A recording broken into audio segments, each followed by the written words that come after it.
I am an explorer. I have been through a lot. Years of fighting and surviving in the North Atlantic have made me tough. I have sailed through bad storms and lived to tell the tale. I even made it through the wastes of Greenland. Now I am in a place, and it is amazing. This land has a lot of trees, animals, and good soil for growing things. The North Atlantic was really hard on me. This new land is full of things that will help me survive. I am a Viking explorer. I am excited to be here. You think you will get a lot of money and have a life, but instead of that, you find something that scares you, and that something is fear. And it is a really bad feeling, and it is fear that you have to deal with, and it is the fear that you find, not fear of the cold, not fear of starvation. I am scared of the people who already live in that place. The people who already live there are the ones I'm really scared of. Today we're going to talk about the clashes between the Vikings and the native peoples of North America. The Vikings and the native peoples of North America had some bad encounters. These encounters were very violent and shocking. Yes, the clashes between the Vikings and the native peoples of North America were so bad that they made the Vikings leave the New World.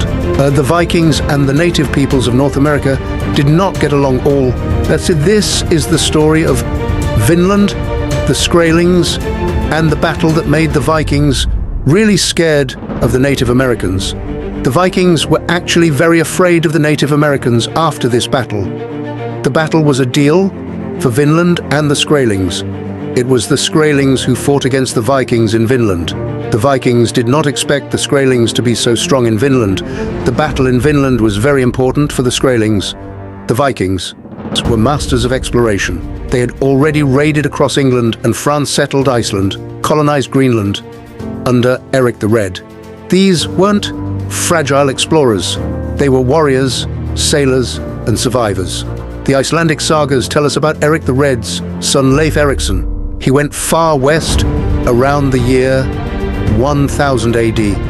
Leif Erikson was blown off course, or he heard about land beyond Greenland, so he kept going. Then Leif Erikson found a place he called Vinland. Vinland was a place with lots of wild grapes and fish. The forests in Vinland were also very rich. The Vikings thought that Vinland was a great place. It looked like paradise to the Vikings.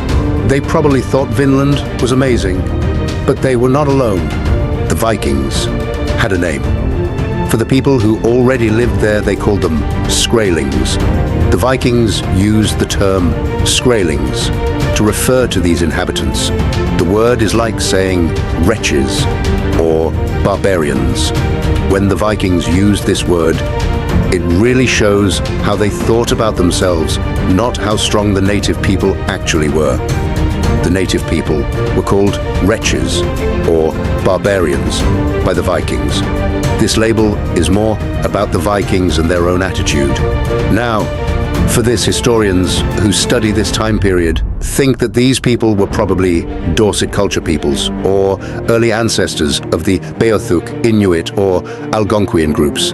These Native Americans were skilled hunters, experts in guerrilla-style combat, deeply familiar with the land. The Vikings were known for fighting in shield walls or out in fields, but these people did not do that. They did not fight like the Vikings, with their shield walls and big battles in fields. The Vikings fought in shield walls and the Vikings fought in open field battles. These people did not fight that way. The people in the fight were really clever. They fought smart. This means the people in the fight did things that helped them a lot.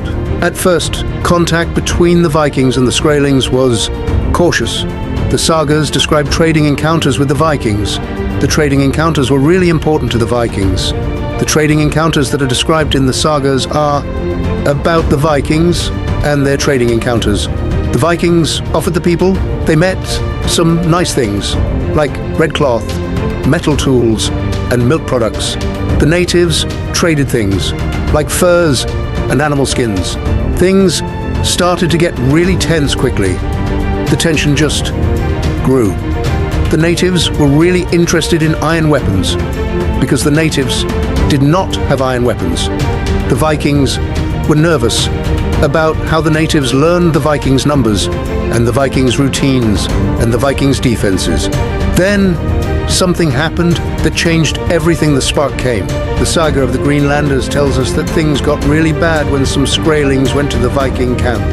The Vikings thought the other people were going to attack them, so they attacked first.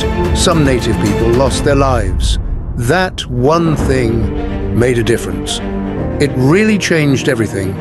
The Vikings made a bad mistake. They underestimated their enemy. The Skrælings came back. This time was different. They came in numbers. The stories describe native warriors attacking with slings, bows, spears, and stone projectiles. The Vikings had never seen anything like it before. They thought the attacks were like siege weapons. The Vikings formed shield walls, but the attacks came from many directions. The Skrælings used the forest to attack and retreat. Even Viking warriors began to panic. Freydis Eriksdottir, the daughter of Eric the Red, did something shocking. She picked up a sword, exposed her chest, and beat the blade against herself while screaming. The Skrælings retreated. But this was not victory. It was survival. The Vikings realized they were outnumbered. They were far from help. The natives could attack at any time. Vinland could never be held by force. The land belonged to its people. The Vikings left Vinland. They returned home with stories of fear. Vinland became a warning, a land too dangerous to conquer. The Vikings walked away.